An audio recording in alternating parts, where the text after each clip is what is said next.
Guess I might as well. Setting up this week's mailbag was not an easy task for me.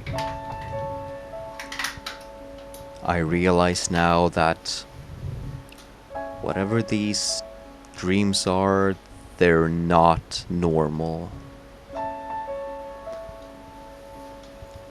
But hopefully, maybe, getting behind the camera, a sombre de mundo,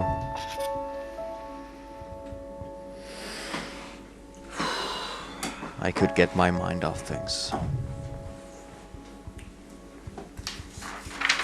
Just for a little while. Come on, hombre. You can do this. Hi, I'm Hombre de Mundo, your one and only man of world, and you're watching CUTV.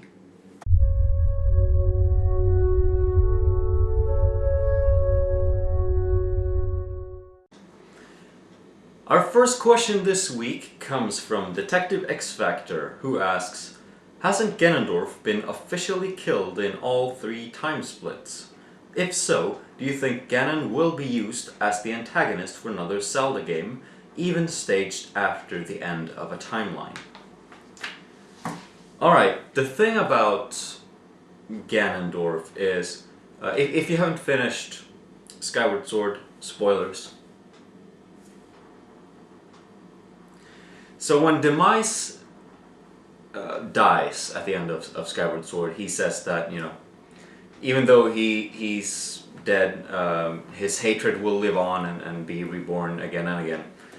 And that's, for those who don't know, that's actually something that Ganondorf was supposed to say at the end of Twilight Princess. I think that was either in the beta or some deleted content.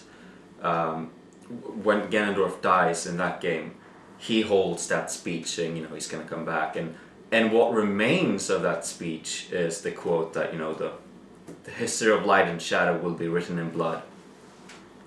But they took that out from Twilight Princess and saved it for Skyward Sword. And see, that's the thing with Ganondorf. Ganondorf, he keeps coming back. He keeps coming back again and again, even though you kill him, either through resurrection, as we can see in, for example, the Oracle games. He's being reborn altogether, like in Four Swords Adventures.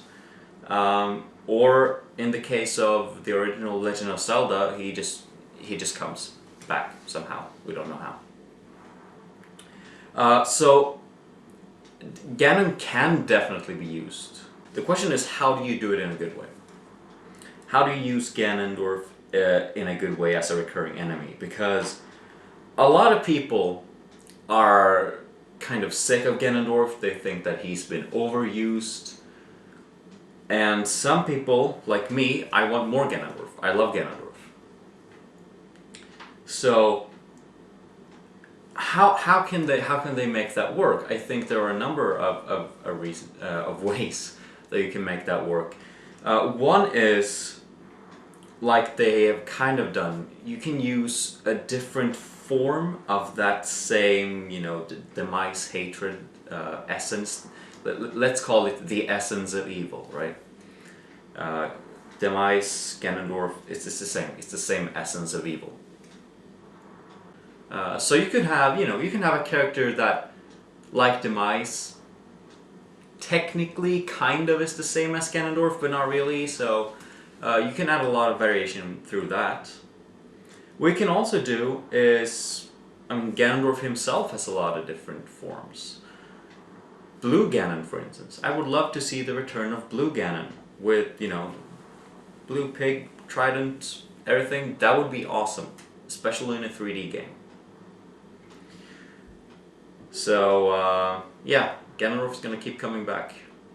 The only question is, how? Next question comes from Kingdom Hearts 28302, who asks, do you think that there will ever be a Zelda game without Link as a protagonist? Okay, let's talk about Twilight Princess. I like to talk about Twilight Princess because Twilight Princess is such an exemplary game. And when I say that, I mean there are so many things in Twilight Princess that you can point to and say, hey, this is a good example of whatever, right? So many things in that game. In this case, we have the example of the protagonist. If I ask you, what is the main story of Twilight Princess? You know, don't tell it from the protagonist's perspective. What's the main story of Twilight Princess? The main story about Twilight Princess is Twilight Realm being taken over by Zant, who wants to invade Hyrule, and the Twilight Princess, Midna, has to gather the fused shadows in order to stop him. I mean, really, that's the story, and I feel like Twilight Princess shouldn't have had Link in it.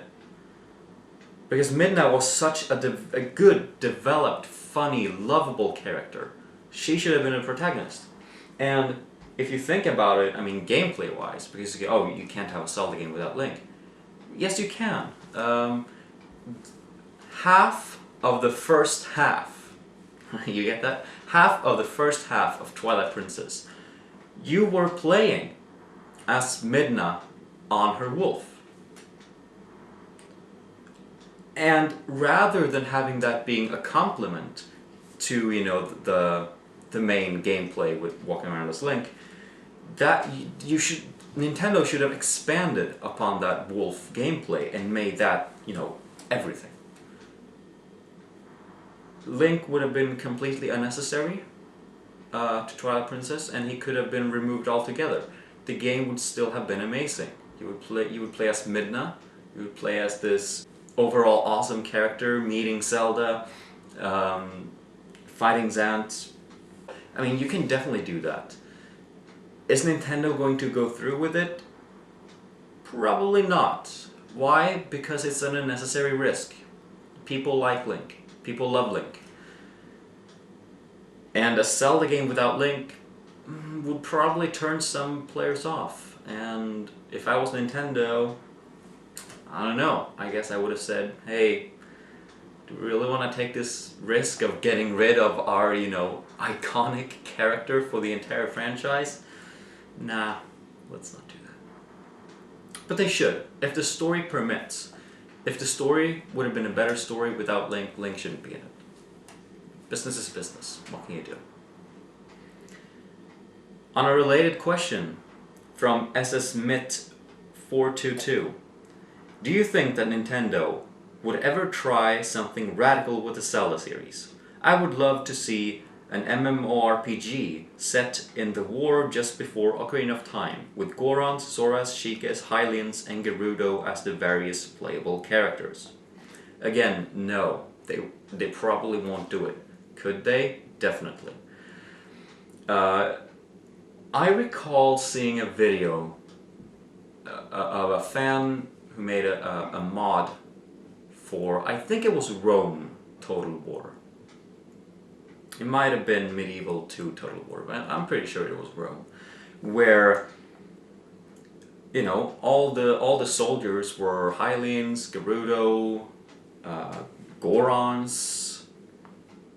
I think I remember seeing some Sheikah there, and you even had characters like Zelda and Ganon and Nabaru, and it looked really cool. And the thing is, I mean, you can expand on Hyrule, on the Zelda universe, through any form of media. You could make mangas, even though they suck, don't hate me. You can make movies, you can make books, you can make other kinds of games, but not the Tingle games. But you can make other sort of games. You could make a role-playing game, you could make a strategy game. I would prefer, if we're going to talk about war, I would prefer a strategy game. I don't know how well Nintendo would do that kind of a strategy game. I mean, if they did something like Advance Wars, that would certainly be awesome. Again, will they do it? Probably not. I hope you enjoyed this week's mailbag. I think we went into a lot of big topics, but that's always fun. I like those kinds of questions. Speaking of questions, leave yours in the comment section below, and I'll be back with you next week answering them all. Well, not everyone, but the best ones anyway. I'm Amber Mundo, your one and only man of the world. Over and out.